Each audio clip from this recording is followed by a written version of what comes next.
नमस्कार दोस्तों, इस वीडियो में आप केवीएस पीआरटी 2016 जिसका प्रश्न पत्र वर्ष 2017 जनवरी में आयोजित किया गया था उस पेपर के गणित पार्ट का कंप्लीट सॉल्यूशन देखने जा रहे हैं। 2016 के पेपर में गणित में ही रीजनिंग से संबंधित भी प्रश्न पूछे गए थे, तो टोटल 40 अंक के प्रश्न पूछे गए थे इस सेक्शन से। इस वीडियो के बाद अगर आप चाहें तो प्रीवियस ईयर सभी वर्षों के कंप्लीट पेपर सॉल्यूशन को डिटेल में देखने के लिए इस वीडियो का डिस्क्रिप्शन चेक कर सकते हैं। चलिए दोस्तों, आज के इस महत्वपूर्ण वीडियो को शुरू करते हैं। पहला प्रश्न आप अपने स्क्रीन पर देख पा रहे होंगे, निम्न में से कौन सी संख्या दिए गए मैट्रिक्स को पूरा करती है।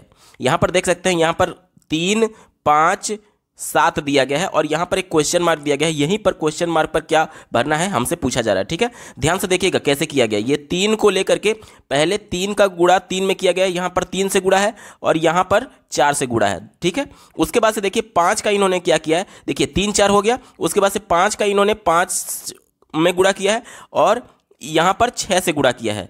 अब देखिए 3 4 5 6 यानी अब 7 आएगा, तो देखिए 7 का गुणा 7 से करेंगे तो 49 आएगा और अगला 8 से गुणा करेंगे तो 7 8 56 आएगा, यानी क्वेश्चन मार्क की जगह पर क्या हो जाएगा, 56 हो जाएगा। चलिए विकल्पों में चलते हैं। आप स्क्रीन पर देख पा रहे होंगे ऑप्शन नंबर सी में बात की गई है, ऑप्शन नंबर 3 56 इसका बिल्कुल एप्रोप्रिएट जवाब हो जाएगा। अगला प्रश्न पूछा गया था, एक व्यक्ति पूर्व की दिशा में चलना प्रारंभ करता है। ध्यान से देखिए, पहले मैं डायरेक्शन बना देता हूं ताकि चीजें आपको स्पष्ट हो सके। ठीक है, मान लीजिए ये ईस्ट हो गया, ये आपका वेस्ट हो गया, ऊपर नॉर्थ होता है और नीचे क्या होता है, साउथ होता है। ठीक है, अब देखिए जैसे जैसे बोलेगा वैसे वैसे हम लोग चलेंगे। कहा जा रहा है कि एक व्यक्ति पूर्व की दिशा में चलना प्रारंभ करता है। मान लीजिए यहां से चला, यहां से स्टार्टिंग पॉइंट है, यहां से चला, पूर्व की दिशा में चला, उसके बाद बाईं तरफ मुड़ जाता है। बाईं तरफ मुड़ना यानी कि ऊपर की तरफ मुड़ेगा। उसके बाद कुछ दूर चल करके फिर दाएं की तरफ मुड़ जाता है। यहां से दाएं मुड़ जा रहा है तो ऐसे हो जाएगा। उसके बाद फिर दाएं की तरफ मुड़ जाता है, फिर दाएं मुड़ेगा यानी कि नीचे हो जाएगा। अब हमसे पूछा जा रहा है कि वह किस दिशा में चल रहा है। ध्यान से समझिएगा, इस दिशा से चलना शुरू किया था, यहां इस पॉइंट से चलना शुरू किया था और इस पॉइंट पर चलते चलते पहुंच गया। तो ये कौन सा डायरेक्शन है, देखिए यहां से अगर हम लोग इसको मिला दें तो कुछ इस प्रकार से मिलेगा। तो एक तो ये नीचे है तो साउथ हो गया और ऊपर से इधर है तो ईस्ट हो गया, यानी कि उत्तर क्या हो जाएगा, साउथ ईस्ट। दिए गए विकल्प में देखिए ऑप्शन नंबर 4 में बात की गई है, साउथ ईस्ट इसका बिल्कुल सटीक जवाब है। अगला प्रश्न पूछा गया था, निम्न प्रश्न में चिन्ह समानुपात के बाईं ओर पदों का एक युग्म दिया गया है जिनमें परस्पर संबंध है। चिन्ह समानुपात के दाईं ओर एक पद दिया गया है, दूसरा पद बाईं ओर के पदों के संबंध के अनुसार ज्ञात करिए। यहां पर देखिए हमें एक इक्वेशन दिया गया है अनुपात और समानुपात के हिसाब से। ठीक है, और यहां पर अंतिम जो चरण पद है, चौथा पद, वहां पर क्वेश्चन मार्क दिया गया है। यहां पर क्या हो सकता है हमसे पूछा गया। तो मान लीजिए कि यहां पर x होगा, मान लीजिए कि x होगा, तो अनुपात और समानुपात के नियम से क्या हम लोग लिख सकते हैं, 161 divided by 23 is equals to 98 divided by x। ठीक है, यहां तक क्लियर। अब यहां से अगर मैं इसको 7 से काटूं तो देखिए 7 दूनी 14, 2 बचा, 7 त्रिक 21 और इसको काटूं तो ये 14 बार में जाएगा और ये देखिए 23 से 23 कट जाएगा और x का इधर गुणा कर देंगे तो क्या हो जाएगा, x बराबर 14 आ जाएगा। x का मान कितना आया, 14 आया। दिए गए विकल्प में देखिए ऑप्शन नंबर 4 में बात की गई है, विकल्प नंबर 4 में दिया गया है x बराबर 14, इसका बिल्कुल एप्रोप्रिएट जवाब हो जाएगा। दोस्तों, केवीएस पीआरटी 2016 के पेपर में मैथमेटिक्स में ही रीजनिंग के भी पार्ट दिए गए थे, इस वजह से गणित और रीजनिंग आपको मिक्स दिख रहा होगा। ठीक है, अगला प्रश्न पूछा गया था, निम्न में से कौन सा शब्द अंग्रेजी शब्दकोश में सबसे पहले आता है। इंग्लिश डिक्शनरी में कौन सा शब्द पहले आएगा वो हमसे पूछा जा रहा है। देखिए इंग्लिश डिक्शनरी में क्या होता है कि जो अल्फाबेट होते हैं, जैसे कि अल्फाबेट का जो क्रम होता है ABCD, उसके क्रम में शब्द दिए गए रहते हैं। तो पहले हमें यह देखना है कि कौन सा अल्फाबेट पहले आता है। देखिए जैसे कि T सब में पहला दिया गया तो T, इसको तो कंपेरिजन करना नहीं। उसके बाद से R भी सब में दिया गया है, उसके बाद A भी सब में दिया गया है, N भी सब में दिया गया और S भी सब में दिया गया है, यानी कि ट्रांस तक। ध्यान से देखिएगा, ट्रांस तक तो सब में कॉमन है, तो यहां तक तो कंपेरिजन करना ही नहीं था। ट्रांस के बाद पहला वर्ण इसमें P दिया गया है, इसमें L दिया गया है, इसमें F दिया गया है और इसमें M दिया गया है। अब आप बताइए कि P, L, F और M में अल्फाबेट के क्रम में कौन सबसे पहले आता है। तो आप कहेंगे सबसे पहले F आएगा। सबसे पहले क्या आएगा, F आएगा। तो ये वाला टर्म डिक्शनरी में सबसे पहले मिलेगा आपको। ठीक है, हमसे यही पूछा गया था कि अंग्रेजी डिक्शनरी में सबसे पहले कौन आएगा, तो ऑप्शन नंबर 3 ट्रांसफ्यूजन आएगा, क्योंकि F बाकी के वर्णों से पहले आता है, यानी अल्फाबेट से पहले आता है। तो ऑप्शन नंबर 3 सही उत्तर है। अगला प्रश्न पूछा गया था, यदि एक कूट भाषा में, देखिए क्या बोला गया, एक कोड भाषा में जो हार्ड है उसको इन्होंने 1357 लिखा है और जो सॉफ्ट है उसको इन्होंने लिखा है 2468 लिखा है। अब हमसे पूछा जा रहा है तो 21458 का कोड क्या होगा? देखिए क्या बोला जा रहा है, 21458 का कोड हमसे पूछा जा रहा है। तो यहां पर जो भी हमें दिए गए हैं अंक और उससे रिलेटेड अल्फाबेट उसको मैच करना है। जैसे कि देखिए यहां पर 2 दिया गया है, तो यहां पर 2 का मैच क्या है, S है, तो पहले S हो जाएगा। उसके बाद हमसे क्या पूछा गया, 1 दिया गया है, तो देखिए 1 यहां पर है, इसका स्टार्टिंग किससे हुआ है, H से हुआ है, तो H हो जाएगा। उसके बाद से देखिए क्या दिया गया, 4 दिया गया है, तो 4 यहां पर मिल रहा है। देखिए 4 का क्या लिखा गया कोड, O लिखा गया है। उसके बाद से 5 दिया गया, तो 5 देखिए यहां पर है, यहां पर 5 का कोड क्या है, R है। उसके बाद 8 दिया गया है, 8 का कोड यहां पर देखिए क्या है, T है। तो SHORT शॉर्ट दिए गए विकल्प में देखिए ऑप्शन नंबर 3 में दिया गया, ऑप्शन नंबर 3 इसका बिल्कुल एप्रोप्रिएट जवाब हो जाएगा। अगला प्रश्न पूछा गया था, यहां पर देखिए यहां पर एक इक्वेशन दिया गया है 3 + 5 डिवाइडेड बाई x तथा 9 - 15 by x plus 25 by x square के गुणनफल का मान क्या होगा अगर x बराबर 1 रखें। तो डायरेक्टली हम लोग यहां पर x का मान 1 रख देते हैं, उसके बाद से गुणा कर देते हैं। ठीक है, इनका गुणनफल हमसे पूछा गया है। तो यहां पर x का मान जब 1 रखेंगे तो देखिए ये 5 में 1 से भाग देंगे तो कितना आएगा, 5 आ जाएगा, और 5 + 3 यानी कि 8 हो जाएगा। ठीक है, और ये वाले टर्म का मान कितना आएगा, ये वाले टर्म का मान देखिए क्या आएगा, यहां पर x की जगह मैं 1 रख दूं, यहां पर भी 1 रख दूं, तो देखिए क्या हो जाएगा, 9 और ये प्लस 25, 9 + 25 कितना हो जाएगा, 9 + 25 आपका हो जाएगा 34 हो जाएगा। 34 में से 15 घटाना है, 34 में से 15 घटाना है, तो हमारा मान कितना आ जाएगा, 19 आ जाएगा। 34 में से 15 घटाएंगे तो मान कितना आ जाएगा, 19 आ जाएगा। यानी दोनों का गुणनफल करने के लिए बोला गया था, तो गुणा कर देंगे। तो देखिए इसका मान आएगा 152। मैं गुणा करके दिखाता हूं, देखिए 8 × 9 = 72 के 2 हाथ में 7 और 8 और 7 15, क्या हो जाएगा, 152। दिए गए विकल्प में देखिए ऑप्शन नंबर 2 इसका बिल्कुल एप्रोप्रिएट जवाब है। अगला प्रश्न पूछा गया था, दो संख्याओं का महत्तम समापवर्तक यानी मौसा तथा लघुत्तम समापवर्तक यानी कि लौसा यानी HCF और LCM दिया गया है कितना, 10 और 840 दिया गया है। यदि एक संख्या 120 है तो दूसरी संख्या क्या होगी? आपने एक सूत्र पढ़ा होगा, मौसा गुणे लौसा बराबर पहली संख्या गुणे दूसरी संख्या। सबका मान दिया गया है, मौसा का मान कितना दिया गया, 10 दिया गया है, गुणे लौसा का मान कितना दिया गया, देखिए लौसा का मान 840 दिया गया है, बराबर पहली संख्या कितना दिया गया है, 120 दिया गया है। तो दूसरी संख्या यानी N2 का मान हमसे पूछा जा रहा है।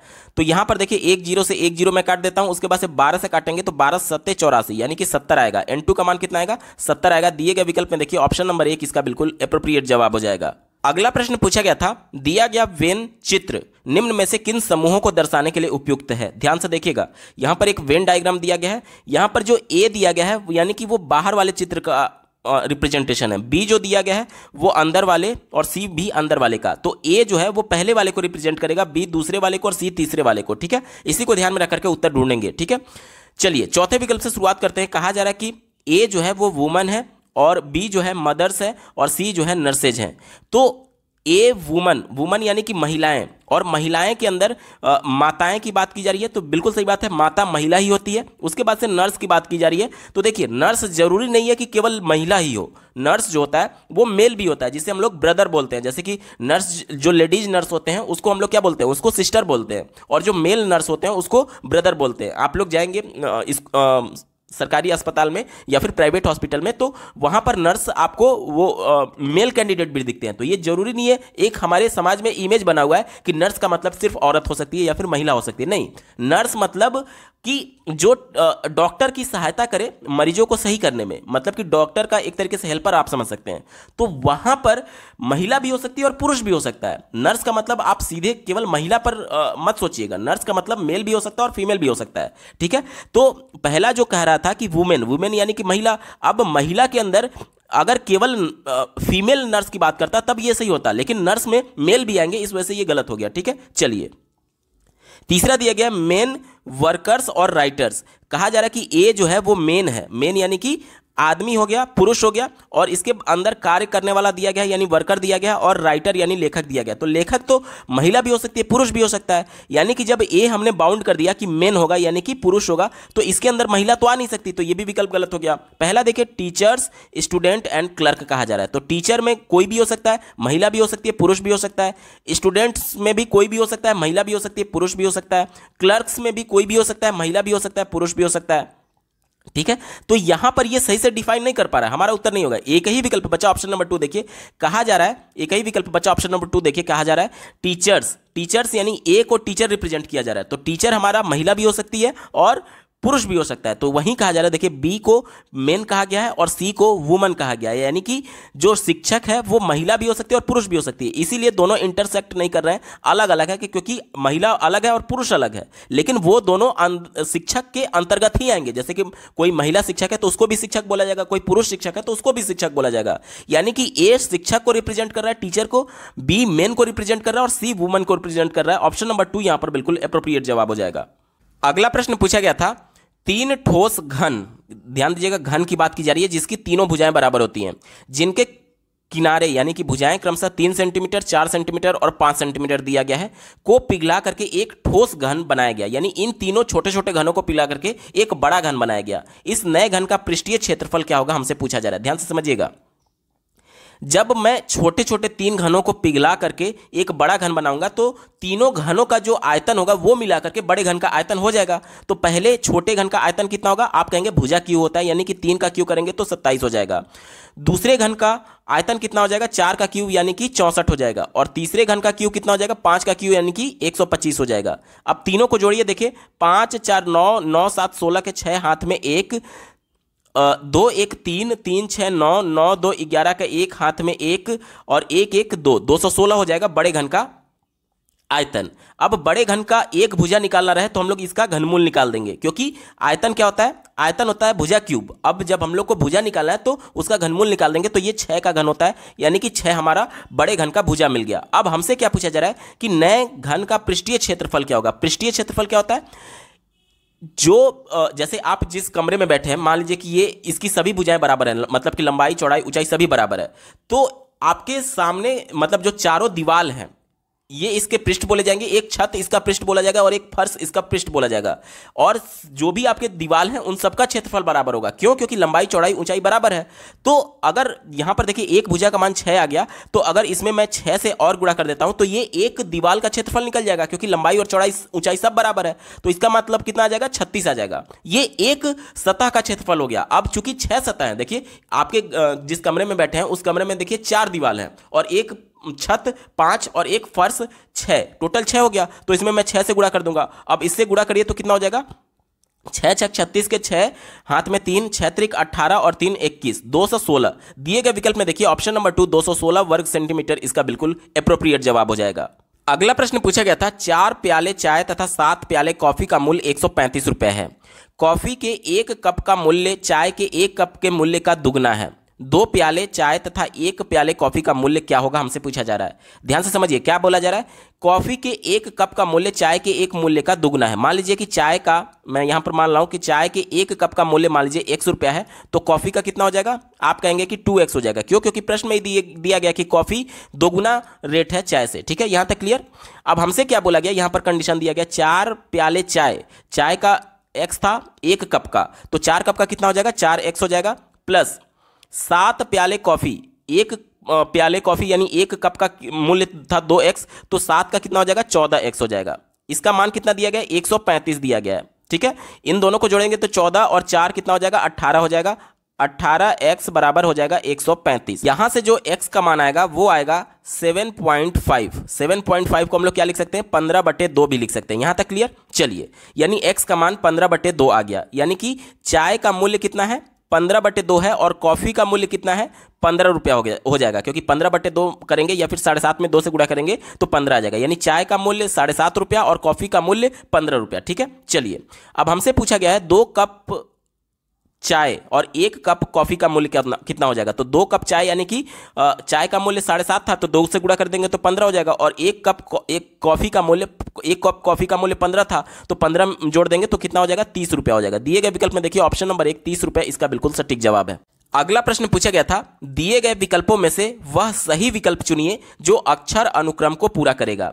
यहां पर देखिए इसमें अगला, इस सीरीज में अगला टर्म क्या आएगा ये हमसे पूछा जा रहा है। ध्यान से समझिएगा, तीनों में देखिए पी पी पी पी, चारों में पी कॉमन है, तो यहां पर भी पी आना चाहिए, कॉमन है। तो उसके बाद से देखिए ए दिया गया है, उसके बाद से बी दिया गया है, फिर सी दिया गया है, फिर डी दिया गया है, यानी अगला ई आ जाएगा। ठीक है। उसके बाद से तीसरा टर्म देखिए उल्टा ये चल रहा है, जेड दिया गया, उसके बाद से वाई दिया गया है, उसके बाद से एक्स दिया गया, उसके बाद से डब्ल्यू दिया गया है, यानी कि अब अगला क्या आएगा, वी आएगा। देखिए वी के बाद डब्ल्यू, फिर डब्ल्यू के बाद एक्स, फिर एक्स के बाद वाई, फिर वाई के बाद जेड। तो पी ई वी दिए गए विकल्प में देखिए ऑप्शन नंबर 1 इसका बिल्कुल सटीक उत्तर है। अगला प्रश्न पूछा गया था, मोहन, करीम और जॉर्ज की औसत आयु 27 वर्ष है। इन तीनों की आयु का अनुपात इतना दिया गया है, जॉर्ज और करीम की आयु का अंतर क्या होगा। ध्यान से देखिएगा, यहां पर हमें इनके आयु का अनुपात दिया गया है और ये 27 वर्ष क्या दिया गया है, उनके आयु का औसत दिया गया है। औसत क्या होता है, 3 बंदे हैं यहां पर, मोहन, करीम और जॉर्ज, तो तीनों की आयु को जोड़ करके 3 से जो भाग देंगे, जो प्राप्त होगा उसे हम लोग औसत बोलेंगे तीनों की आयु का। तो हमें जो यहां पर अनुपात दिया गया है, ध्यान से देखिएगा, अगर मैं मान लो कि 2 किसका है, मोहन का है, तो मान लीजिए कि 2x मैं मान लेता हूं कि मोहन की आयु हो गई, और करीम की आयु मान लीजिए 3x हो गई, और जॉर्ज की आयु मान लीजिए कि 4x हो गई। अगर मैं इनका औसत निकालना चाहूं तो क्या करूंगा, 3 से भाग दे दूंगा, तो कितना हो जाएगा, 3 2 5 4 9x डिवाइडेड बाई 3 बराबर 27। मैं 27 क्यों लिख रहा हूं, क्योंकि मैं यहां पर ये औसत ही तो निकाल रहा हूं, और औसत हमें प्रश्न में दिया गया है, तो दोनों तो बराबर होना चाहिए। ठीक है, यहां तक क्लियर। तो ये देखिए, ये 3 से 3 बार में चला जाएगा, और ये 3 से काटेंगे तो 9 बार में चला जाएगा, यानी x का मान कितना आ जाएगा, 9 आ जाएगा। हमसे क्या पूछा गया है, ध्यान से समझिएगा, कहा जा रहा है कि जॉर्ज और करीम की आयु का अंतर पूछा गया है। ठीक है, तो हमारा x का मान तो 9 मिल गया है। अब जॉर्ज की आयु कैसे निकालेंगे, 4x यानी कि 36 हो जाएगा, और करीम की आयु कैसे निकालेंगे, 3x यानी कि 3 9 27 हो जाएगा।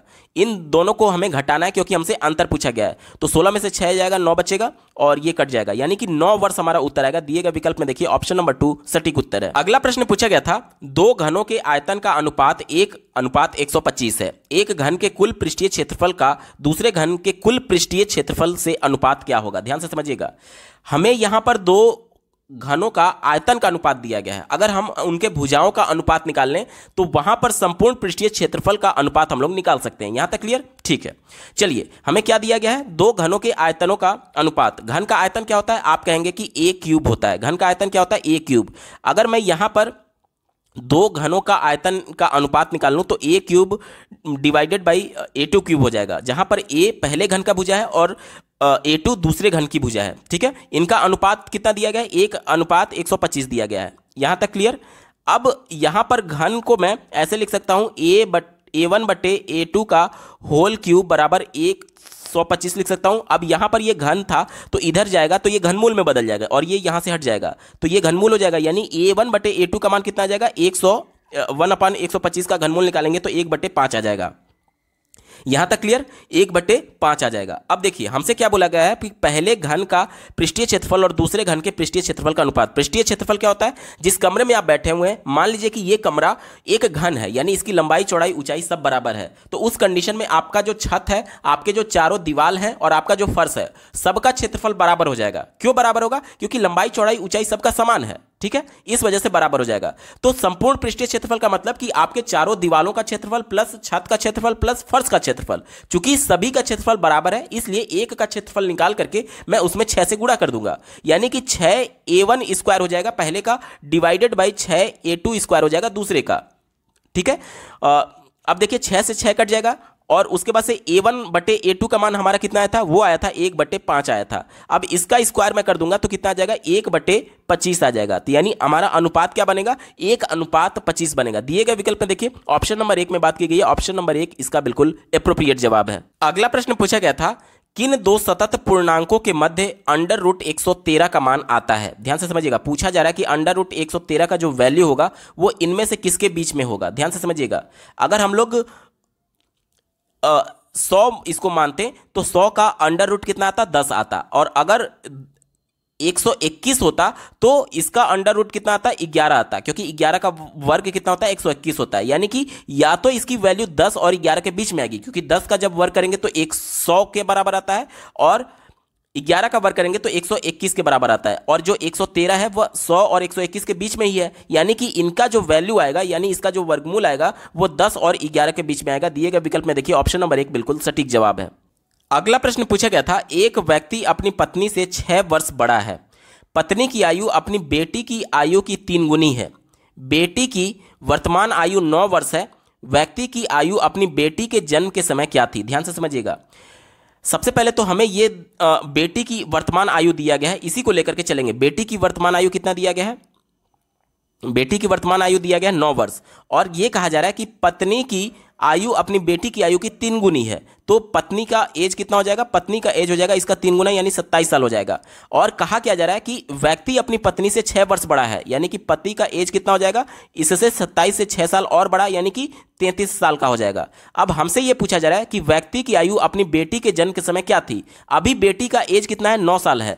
जब इसका जन्म हुआ होगा यानी 0 साल, यानी आज से लगभग 9 साल पहले, 9 साल पहले पति का एज कितना था? तो इसमें से 9 घटा देंगे, तो 33 में से 9 घटाएंगे तो हमारा मान आ जाएगा 24 वर्ष। दिए गए विकल्प में देखिए ऑप्शन नंबर 3 24 वर्ष इसका बिल्कुल सटीक जवाब है। अगला प्रश्न पूछा गया है, यहां पर देखिए एक कंडीशन दिया गया है, यदि a गुणे b का मान 2 गुणे a प्लस b है तो 2 गुणे 3 गुणे 4 का मान क्या होगा? यहां पर गुणे समझ लीजिए या फिर स्टार समझ लीजिए, कुछ भी एक कोड दिया गया है उसके बारे में यहां पर हमें बताया गया। ठीक है, तो यहां पर देखिए a स्टार b का मान ये दिया गया है, तो इसको पहले हमें डिफाइन करना होगा कि कैसे इन्होंने किया है। तो देखिए जो a और b है इनको इन्होंने ब्रैकेट में रख दिया है a प्लस b और उसमें 2 से मल्टीप्लाई कर दिया है। ठीक है, इसी कंडीशन को हम लोग फॉलो करेंगे। यहां पर देखिए, यहां पर केवल a स्टार b था, लेकिन यहां पर 2 स्टार और ब्रैकेट में 3 स्टार 4 है। तो सबसे पहले हमें ब्रैकेट वाले को सॉल्व करना होगा। तो ब्रैकेट वाले को जब हम लोग सॉल्व करेंगे, देखिए यहां पर पहले मैं पूरा उतार देता हूं, 2 स्टार 3 स्टार 4 है।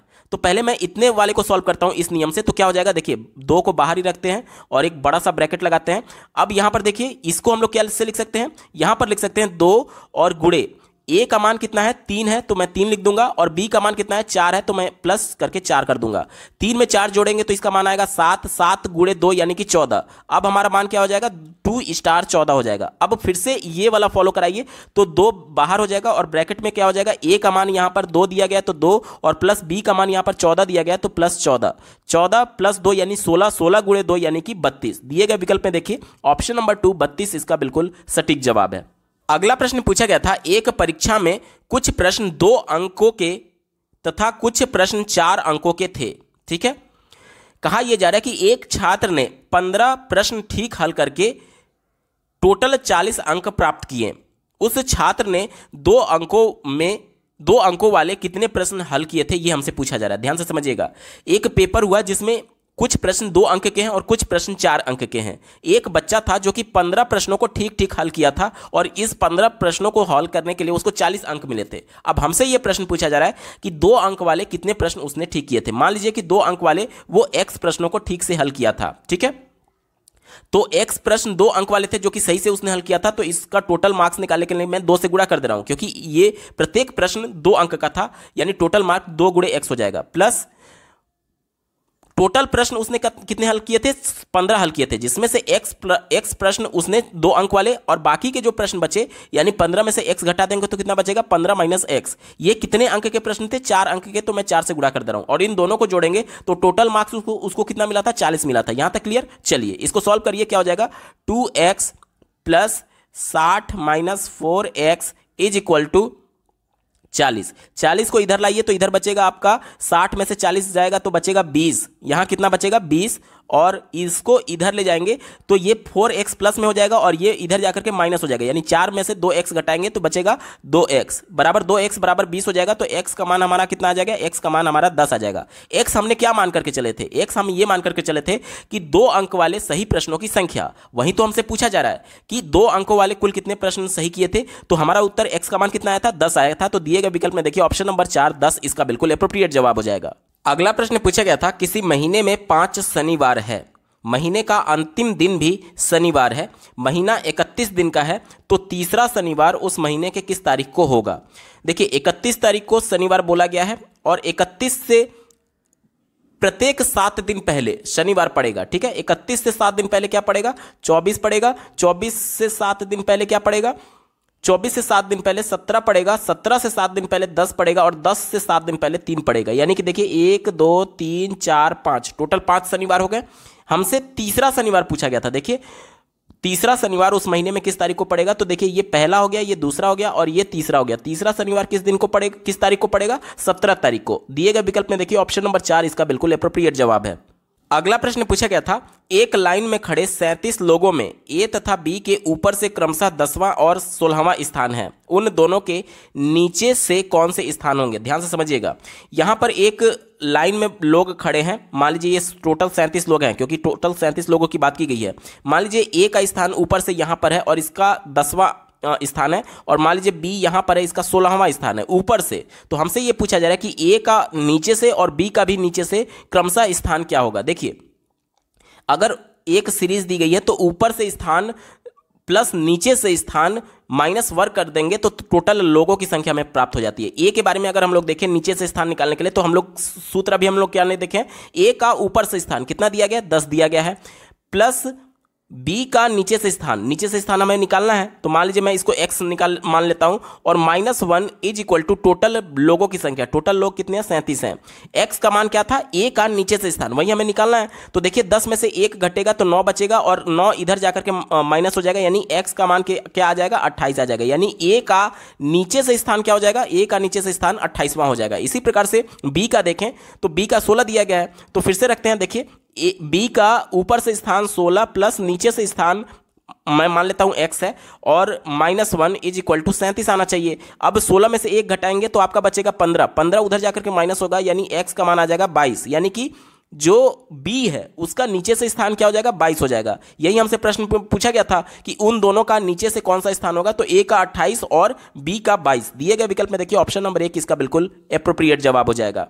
अगला प्रश्न पूछा गया था, यहां पर देखिए कहा जा रहा है निम्न में से कौन सी आकृति दिए गए मैट्रिक्स को पूरा करती है। यहां पर एक मैट्रिक्स दिया गया है और यहां पर कुछ आकृतियां दी गई हैं, जैसे कि वृत्त हो गया, उसके बाद से वर्ग हो गया और त्रिभुज हो गया। और यहां पर इस पैटर्न को समझ करके आपको बताना है कि इस क्वेश्चन मार्क की जगह पर क्या आएगा। ध्यान से समझिएगा, यहां पर देखिए वृत्त हो गया, त्रिभुज हो गया और वर्ग हो गया। इनको इन्होंने क्या किया है कि ये वाली जो लाइन है इसमें तीनों के आधे पार्ट को इन्होंने कलर कर दिया है। ठीक है, यहां तक समझ में आ गया। तो इस लाइन को तो हमें छेड़ना नहीं है, क्योंकि इसमें एक ही पैटर्न चल रहा है। इसके बाद से हमें पता करना था यहां पर क्या आएगा। अब देखिए यहां पर एक बिल्कुल त्रिभुज दिया गया है जिससे कोई भी छेड़छाड़ नहीं है। यहां पर एक बिल्कुल ब्लैंक वर्ग दिया गया जिससे कोई भी छेड़छाड़ नहीं है।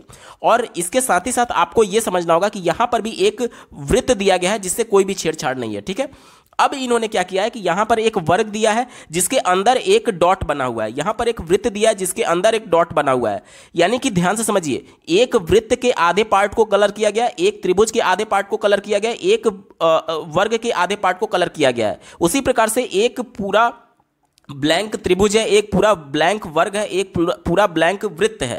तो यहां पर जब एक वर्ग के अंदर डॉट था, दूसरे वृत्त के अंदर डॉट था, तो एक त्रिभुज के अंदर भी तो डॉट होना चाहिए। यानी सबके एक एक पैटर्न दिए गए हैं, यानी इसके अंदर क्या आएगा, त्रिभुज के अंदर डॉट हमारा सही जवाब हो जाएगा। चलिए विकल्पों में चलते हैं। आप स्क्रीन पर देख पा रहे होंगे ऑप्शन नंबर 2 में दिया गया त्रिभुज के अंदर डॉट। ठीक है, यही हमारा बिल्कुल सटीक जवाब है। अगला प्रश्न देखिए, यहां पर एक सीरीज दिया गया है और इसको कंप्लीट करना है, यानी कि यहां पर क्या आएगा ये हमसे पूछा जा रहा है। ध्यान दीजिएगा, यहां पर देखिए 12 था, तो अगला टर्म कैसे है, 12 गुणे 2 प्लस 2, यानी कि 12 गुणे 2 प्लस 2। और ये तीसरा टर्म कैसा है, दूसरे वाले टर्म में 26 गुणे 2, यानी 26 दूनी 52 हो जाएगा, प्लस 3 55 हो जाएगा। इसके बाद से ये वाला टर्म कैसा है, चौथा वाला 55 गुणे 2 यानी 110 प्लस 4 114 हो जाएगा। और ये वाला टर्म कैसा है, 114 गुणे 2 यानी कि 228 प्लस 5, यानी कि अगला टर्म कैसे आएगा, 233 गुणे 2 और प्लस 6 करके आएगा। अब 233 में 2 से गुणा करेंगे तो 466 आ जाएगा, और प्लस 6 तो ये आ जाएगा 472। दिए गए विकल्प में देखिए ऑप्शन नंबर 4 472 इसका बिल्कुल एप्रोप्रिएट जवाब है। अगला प्रश्न पूछा गया था, निम्नलिखित में से कौन सी आकृति पिता, पुरुष और चाचा के संबंध को व्यक्त करती है। यहां पर देखिए पिता और चाचा दोनों किसके अंतर्गत आएंगे, पुरुष के अंतर्गत आएंगे, क्योंकि दोनों मेल हैं। तो इसी को ध्यान में रख करके हमको उत्तर ढूंढना होगा। देखिए यहां पर आप देख पा रहे होंगे चौथे विकल्प में दिया गया है, देखिए ये पुरुष को रिप्रेजेंट कर रहा है और इसके अंदर ये पिता हो गया और ये चाचा हो गया। ठीक है, यानी कि पिता और चाचा दोनों पुरुष के अंतर्गत आएंगे। तो ऑप्शन नंबर 4 इसका बिल्कुल एप्रोप्रिएट जवाब है। अगला प्रश्न पूछा गया था, यदि a अनुपात b का मान 3:4 दिया गया है तथा b अनुपात c का मान 6:11 दिया गया है, तो हमसे c अनुपात a का मान पूछा जा रहा है। ध्यान दीजिएगा, a अनुपात b का मान कितना दिया गया, 3:4, b अनुपात c का मान कितना दिया गया, 6:11। अब a अनुपात b अनुपात c निकालने के लिए हम लोग क्या करते हैं कि इसका इसमें गुणा कर देते हैं, इसका इसमें और इसका इसमें गुणा कर देते हैं। तीनों का गुणा करने पर हमें अनुपात क्या मिल जाएगा, देखिए 3 छक 18 अनुपात 4 छक्क 24 अनुपात 4 गुणे 11 44। हमसे किसका अनुपात पूछा गया था? C अनुपात A का। ये C को रिप्रेजेंट कर रहा है, ये B को रिप्रेजेंट कर रहा है, ये A को रिप्रेजेंट कर रहा है। C अनुपात A निकालने के लिए हमें क्या करना होगा? देखिए C का मान कितना है? 44 अनुपात 18 हो जाएगा। अब यहाँ से देखिए 2 से अगर मैं काट दूँ तो ये 22 बार में जाएगा और ये काट दूँ तो 9 बार में जाएगा, यानी 22 अनुपात 9 दिए गए विकल्प में देखिए ऑप्शन नंबर 4 इसका बिल्कुल एप्रोप्रिएट जवाब है। अगला प्रश्न पूछा गया है, एक साइकिल सवार 4 किलोमीटर उत्तर की ओर चल करके अपने दाएं मुड़ जाता है। यहाँ से मान लीजिए साइकिल सवार है कोई, यहाँ से 4 किलोमीटर उत्तर का मतलब क्या हो गया? ऊपर हो गया, तो ये 4 किलोमीटर ऊपर गया। फिर कह रहा है दाएं मुड़ जाता है और फिर 6 किलोमीटर चलता है। यहाँ से वो दाएं मुड़ गया और मान लीजिए कि ये 6 किलोमीटर चला, यहाँ पहुँच गया, ठीक है। उसके बाद से देखिए, उसके बाद वह आधा यानी 45 डिग्री दाएं मुड़ जाता है। अगर पूरा दाएं मुड़ता तब तो बिल्कुल ऐसे नीचे आता, पूरा दाएं तो मुड़ नहीं रहा है, इसलिए 45 डिग्री यानी कि इस तरीके से मुड़ करके 5 किलोमीटर चलता है, ठीक है। मान लीजिए कि ये 5 किलोमीटर हो गया यहाँ तक, ठीक है, 5 किलोमीटर चलता है। अब उसकी दूरी प्रारंभिक बिंदु से कितनी दूर है, यानी यहाँ से इसकी दूरी कितनी है, ये हमसे पूछा जा रहा है। तो चलिए ये मैं मिला देता हूँ पहले ऐसे, और इसको अगर मैं डॉटेड यहाँ से मिला दूँ तो ये देखिए ये 4 हमें दिया गया है, ये लाइन और ये लाइन बिल्कुल पैरेलल है, तो ये दूरी और ये दूरी बिल्कुल बराबर हो जाएगी, यानी कि ये भी 4 हो जाएगा। अब इस त्रिभुज में देखिएगा A, B और C में, A, B, C में देखिए ये इसका कर्ण हो गया, क्योंकि ये 90 अंश का है तो ये एक समकोण त्रिभुज बनाएगा। ये इसका कर्ण हो गया 5, इसका लंब हो गया 4, तो इसका आधार कितना हो जाएगा? 3 हो जाएगा। पाइथागोरस प्रमेय से ये आप निकाल सकते हैं, ठीक है। अब देखिए ये वाली रेखा और ये वाली रेखा पैरेलल है, तो ये जितनी लंबाई ये होगी उतनी लंबाई ये भी होगी, यानी ये भी 6 होगा। तो 6 ये और प्लस 3 ये, 6 और 3 मिलाकर के 9 किलोमीटर। प्रारंभिक बिंदु ये था और अंतिम बिंदु ये है, तो इनके बीच की दूरी हमसे पूछा गया है, तो इनके बीच की दूरी 9 किलोमीटर हो जाएगी। दिए गए विकल्प में देखिए ऑप्शन नंबर 4 सही उत्तर है। अगला प्रश्न पूछा गया है, 27 सेंटीमीटर लंबी, 8 सेंटीमीटर चौड़ी और 1 सेंटीमीटर मोटी चादर की शीट को पिघला करके एक घन बनाया गया। इस घन की पृष्ठीय क्षेत्रफल क्या होगा? ध्यान से समझिएगा, घन बनाया गया है तो उसका पृष्ठीय क्षेत्रफल हमसे पूछा जा रहा है। तो ये जो दिया गया है माप, ये किसी घनाभ का है। अब इसको ही पिघला करके घन बनाया गया है, तो जब पिघलाएंगे तो घनाभ का आयतन और घन का आयतन बिल्कुल समान हो जाएगा, ठीक है। सबसे पहले तो घनाभ का आयतन हम लोग निकाल लेते हैं, क्या हो जाएगा? लंबाई गुणे चौड़ाई गुणे ऊंचाई, यानी कि 27 गुणे 8 गुणे 1। जब इसका गुणा करेंगे तो देखिए 7 वाटे 56 के 6, हाथ में 5, 8 दूनी 16 और 5 21, 216 सेंटीमीटर क्यूब इसका आयतन आ जाएगा। ये घन के आयतन के बराबर होगा। क्यों? क्योंकि वही घनाभ ही तो पिघला करके घन बन रहा है, यानी ये घन का आयतन हो गया। अब घन की भुजा हमें निकालनी होगी, तो इसका क्या निकाल देंगे? घनमूल निकाल देंगे 216 का घनमूल क्या होता है? 6 होता है, यानी कि एक घन की भुजा 6 मिल गई, ठीक है। घन की भुजा हमें 6 मिल गई। हमें संपूर्ण पृष्ठीय क्षेत्रफल पूछा गया है। संपूर्ण पृष्ठीय क्षेत्रफल क्या होता है? 6 भुजा स्क्वायर। तो यहाँ पर 6 और भुजा का मान 6 मिला था, तो 6 का स्क्वायर यानी 36। अब देखिए 6 छक 36 के 6 और हाथ में 3 6 त्रिक 18 और 3 21, 216 वर्ग सेंटीमीटर। ऑप्शन नंबर 4 इसका बिल्कुल सटीक जवाब होगा। अगला प्रश्न आप अपने स्क्रीन पर देख पा रहे होंगे, दिया गया है, दिए गए विकल्पों में से संबंधित आकृति को चुनिए। देखिए यहाँ पर एक अनुपात समानुपात का रिलेशन हमें दिया गया है और यहाँ पर क्वेश्चन मार्क की जगह क्या आना चाहिए ये हमसे पूछा जा रहा है। सबसे पहले इसको समझते हैं कि इन्होंने किया क्या है। ध्यान से देखिएगा। यहाँ पर देखिए ये जो अंदर वाला त्रिभुज था इसको इन्होंने क्या किया है कि बाहर कर दिया। देखिए त्रिभुज अंदर था तो इसको इन्होंने बाहर कर दिया है, और जो बाहर सर्किल था वो त्रिभुज के अंदर चला गया है और इसको कलर कर दिया गया है। फिर से मैं बता रहा हूं, ध्यान से समझिएगा। जो अंदर वाली आकृति है त्रिभुज, इसको इन्होंने बाहर कर दिया है, और जो बाहर वाली त्रिभुज थी वो अंदर करके उसको कलर कर दिया गया। वही कॉन्सेप्ट मैं यहां पर भी अप्लाई करूंगा। यहां पर देखिए जो पहले यहां पर जो अंदर वाला था उसको बाहर किया गया था, तो यहां पर भी मैं अंदर वाले को पहले बाहर कर देता हूं। तो पहले एक बड़ा सा वृत्त बना दूंगा।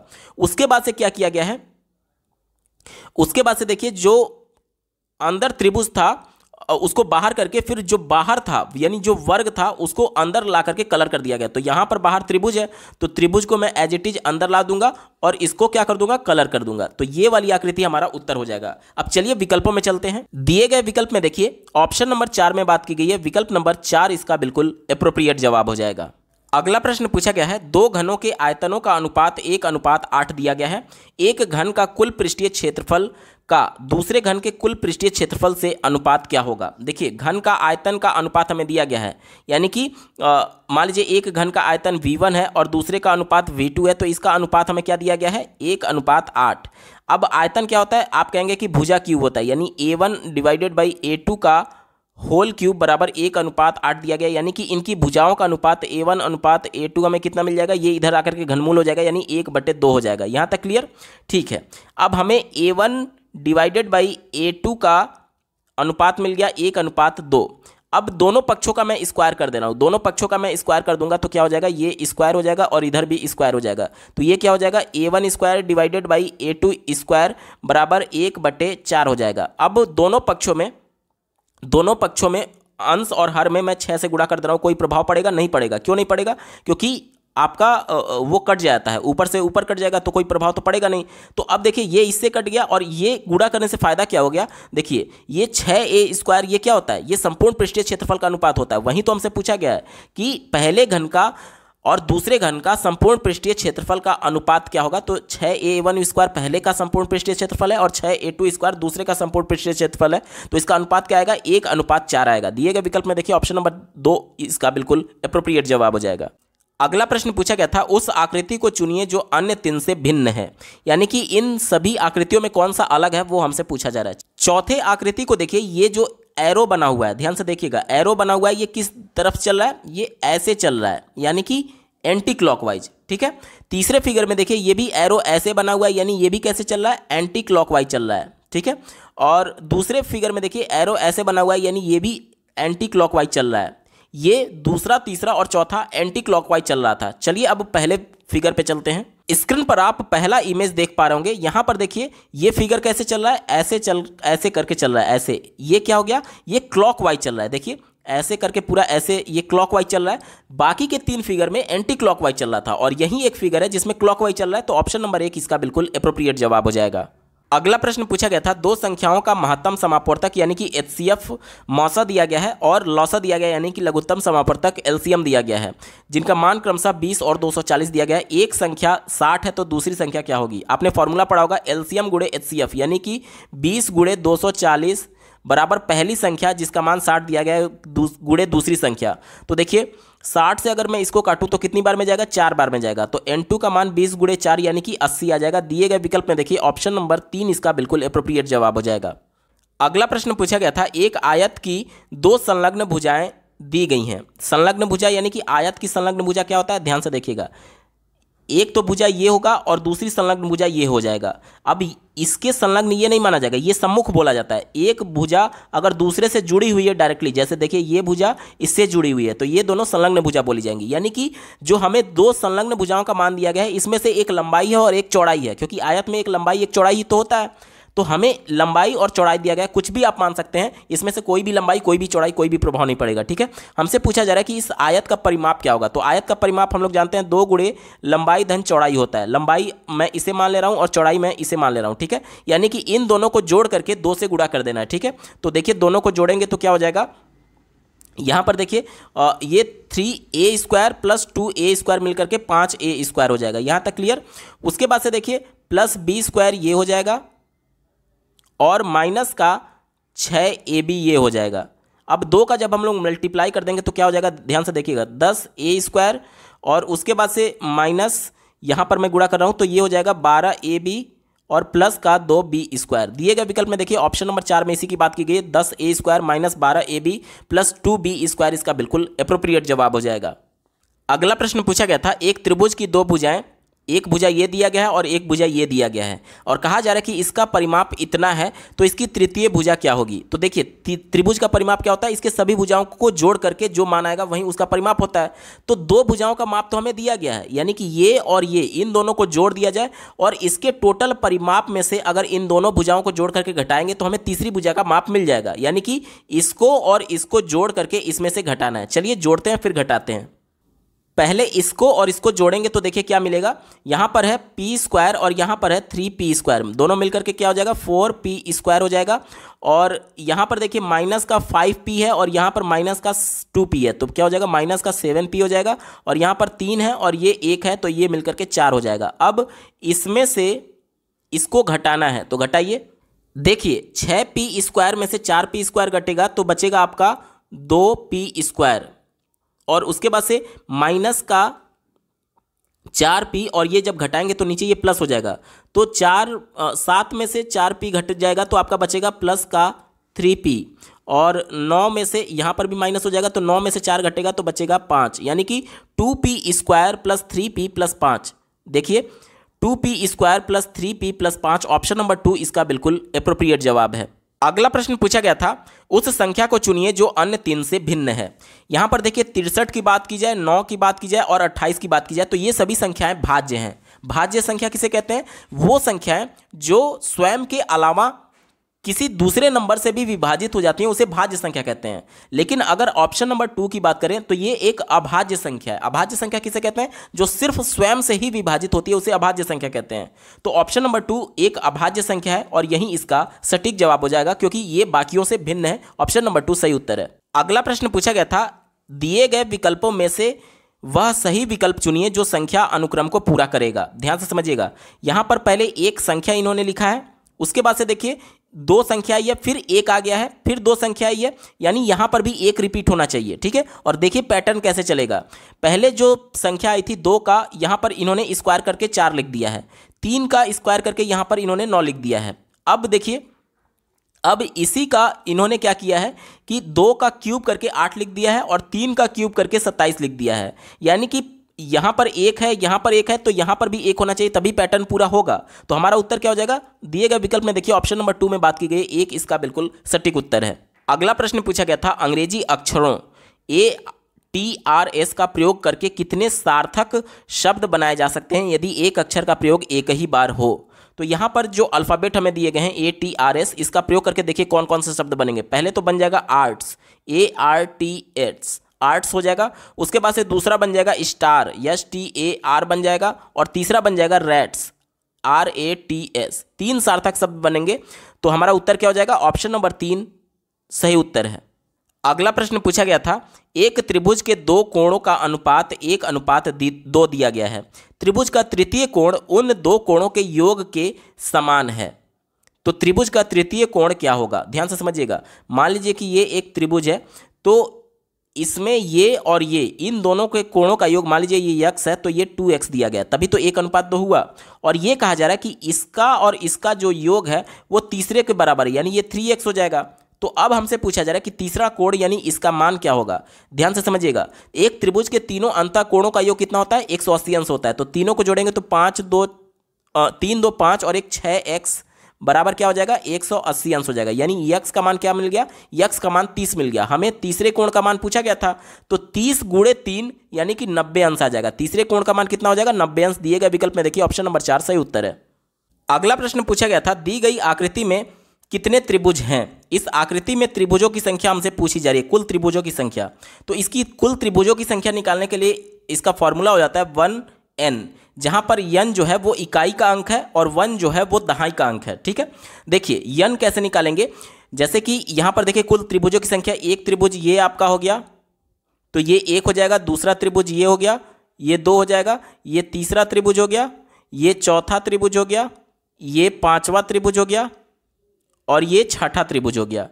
ठीक है, तो 1 तो फिक्स है और n के जगह पे हमारा 6 हो जाएगा, यानी कि कुल त्रिभुजों की संख्या कितनी हो जाएगी? 16 हो जाएगी। दिए गए विकल्प में देखिए ऑप्शन नंबर 1 इसका बिल्कुल सटीक जवाब होगा। अगला प्रश्न पूछा गया था, यदि 480 का p% प्लस 400 का 10% 160 के बराबर है तो p का मान क्या होगा? ये हमसे पूछा जा रहा है। देखिए 480 का p% यानी कि इसको क्या लिखा जा सकता है? 480 × p/100 लिखा जा सकता है, प्लस 400 का 10% यानी कि 400 × 10/100 यानी कि इसका मान आ जाएगा आपका 40, बराबर इसका मान कितना दिया है? 160 दिया गया है। अब ये देखिए 1 0 से 1 0 ये कट जाएगा, उसके बाद से 10 एलसीएम लेकर के दोनों तरफ अगर इसका गुणा कर दे तो ये कितना हो जाएगा? 48p हो जाएगा प्लस 400 हो जाएगा इज इक्वल टू 1600 हो जाएगा। ठीक है, अब यहां पर देखिए 400 इधर जाकर के माइनस हो जाएगा, यानी कि p बराबर क्या हो जाएगा? 1200 / 48 हो जाएगा।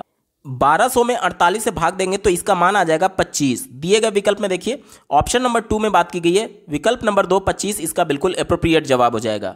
अगला प्रश्न पूछा गया था, दिए गए विकल्पों में से संबंधित संख्या चुनिए। यहां पर दिया गया है, यदि 13:156 और 17:272, तब ये इसका अनुपात में जो क्वेश्चन मार्क है यहाँ पर कौन सी संख्या आएगी, ये हमसे पूछा जा रहा है। देखिए कैसे ये किया गया है। यहाँ पर 13 दिया गया है और इससे एक कम, ध्यान दीजिएगा 13 दिया गया है और इससे एक कम यानी 12, तो 13 गुणे 12 करके यहाँ पर 156 लिखा गया। यहाँ पर देखिए 17 दिया गया है और इससे एक कम, 17 से एक कम यानी 16, 17 गुणे 16 करके यहाँ पर 272 लिखा गया है। इसी प्रकार से यहाँ पर 27 दिया गया, तो 27 पहले और उससे एक कम यानी कि 26, 27 गुणे 26 करेंगे तो इसका मान आ जाएगा 702, यानी कि हमारा उत्तर क्या बनेगा, 27:702 बनेगा। और यही वाला क्वेश्चन मार्क यहां पर था, यानी क्वेश्चन मार्क की जगह पर क्या आ जाएगा, ऑप्शन नंबर 3 देखिए 702 इसका बिल्कुल सटीक जवाब है। अगला प्रश्न पूछा गया था, एक त्रिभुज के दो कोणों का अनुपात 3:5 है। त्रिभुज का तृतीय कोण दिए गए कोणों में बड़े कोण का दुगना है। त्रिभुज का सबसे बड़ा कोण कितना होगा, ध्यान दीजिएगा। एक त्रिभुज यहां पर दिया गया है, मान लीजिए इस प्रकार से, यहां पर दो कोण, मान लीजिए पहला कोण यहां पर 3x और दूसरा कोण 5x दिया गया है, और जो तीसरा कोण है वो बोला जा रहा है कि इन दोनों में जो बड़ा कोण था इसका दुगना है, यानी ये कितना हो जाएगा, 10x हो जाएगा। अब इन तीनों में सबसे बड़ा कोण कौन सा हो जाएगा, यही तो सबसे बड़ा कोण हो जाएगा, और इसी का मान हमसे पूछा जा रहा है। और आपने एक फॉर्मूला पढ़ा होगा, त्रिभुज के तीनों अंतः कोणों का योग कितना होता है, 180 अंश होता है। तो देखिए 10 और 5 15 और 3 18, 18x का मान कितना हो जाएगा, 180, तो x का मान कितना आ जाएगा, x का मान आ जाएगा 10। अब सबसे बड़ा कोण ये 10x वाला है, यानी कि यही इसका मान निकालने के लिए 10x का मान कितना हो जाएगा, 10 गुणे x की जगह 10 रखेंगे यानी 100 हो जाएगा। दिए गए विकल्प में देखिए ऑप्शन नंबर 4 इसका बिल्कुल एप्रोप्रिएट जवाब होगा। अगला प्रश्न पूछा गया था, 3 लड़कों की माध्य आयु 24 वर्ष है तथा उनकी आयु का अनुपात 3:4:5 है। सबसे बड़े लड़के की आयु क्या होगी, ध्यान से समझिएगा। यहां पर हमें इनका औसत दिया गया है, माध्य दिया गया है, और यहां पर इनकी आयु का अनुपात दिया गया है। तो इनकी आयु क्या क्या हो सकती है, पहले की आयु 3x, दूसरी की आयु 4x और तीसरे की आयु 5x होगी। तीनों को जोड़ करके अगर मैं 3 से भाग दे दूं तो इसका औसत निकल जाएगा, यानी कि माध्य निकल जाएगा, 24 आ जाएगा। यहां तक क्लियर। अब देखिए 24 × 72 और इसको जोड़ेंगे तो कितना आ जाएगा, 3 4 7 5 12, 12x बराबर क्या हो जाएगा, 72 हो जाएगा। यानी यक्स का मान कितना मिल गया, यक्स का मान हमें मिल गया 6, यक्स का मान हमें 6 मिल गया। हमसे पूछा जा रहा था कि सबसे बड़े लड़के की आयु कितनी है। यहां पर सबसे बड़े लड़के का अनुपात जो है वो 5 दिया गया था, और इसका आयु निकालने के लिए हमें क्या करना होगा, 5 गुणे 6 करना होगा, यानी 30 वर्ष आ जाएगा। दिए गए विकल्प में देखिए ऑप्शन नंबर 2 इसका 30 वर्ष बिल्कुल एप्रोप्रिएट जवाब हो जाएगा। दोस्तों केवीएस पीआरटी 2016 के गणित और रीजनिंग पार्ट के पेपर का कंप्लीट सॉल्यूशन आपने देखा। आपको ये वीडियो कैसा लगा कमेंट के माध्यम से जरूर बताइएगा, क्योंकि आपका एक कमेंट मुझे मोटिवेट करेगा ऐसे ही महत्वपूर्ण वीडियो लाने के संदर्भ में। अगर आप केवीएस पीआरटी 2016, 17, 18 और पहले के प्रीवियस ईयर सभी पेपर के कंप्लीट सॉल्यूशन को डिटेल में देखना चाहते हैं तो इस वीडियो के बाद इस वीडियो का डिस्क्रिप्शन जरूर चेक करिएगा। और अगर आप चैनल पर पहली बार विजिट कर रहे हैं तो इसको सब्सक्राइब करते हुए बेल आइकन को जरूर प्रेस कर लीजिएगा, सीटेट, यूपी टेट और सुपर टेट की बेहतरीन तरीके से तैयारी करने के संदर्भ में। इस वीडियो को देखने के लिए आपका बहुत बहुत धन्यवाद। भगवान करे आपका दिन शुभ हो।